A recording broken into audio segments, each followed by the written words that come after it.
పైనుంచి ఫైనల్ గా Christ church లో ఆగి అక్కడ ర్యాప్ చేసి బయలుదేరాం మనం.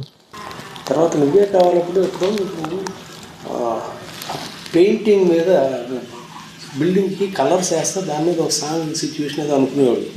ఆకాశం దిగి వచ్చి మబ్బులతో తండ్రికి లీడ్ అని చూసావా? గుర్తుందో లేదు? నువ్వే కావాలప్పుడు ఎప్పుడు మాతో స్క్రిప్ట్ చెప్తాను, you had that in mind. Correct, paint colours వేస్తారు మ్యారేజ్ కి ముందు, ఇప్పుడు ఇంటికి కలర్స్ వేస్తారు కదా, దానిపైన అనుకున్నాం. దాంట్లో నుంచే ఆకాశం దిగి వచ్చి మబ్బులతో మన తండ్రి అట్లా. శాస్త్రి గారు దానికి ఎన్ని రోజులు రాశారు తెలుసా పాట? గుర్తు 8 రోజులు రాశారు. నేను ఆ పాటకి ఫుల్ ఫ్లెడ్జ్డ్ గా ఉన్నా పూర్తిగా. అంటే నువ్వు నా నచ్చాలి అన్ని పాటలు కూర్చున్నా నేను, ఎక్సెప్ట్ ఓ నవ్వు చాలా పాట ఒకటే తప్ప. ఎందుకంటే దానికి నేను హైదరాబాద్ లో ఉన్నాను, మీరు అక్కడ ఉన్నారు కాబట్టి. బట్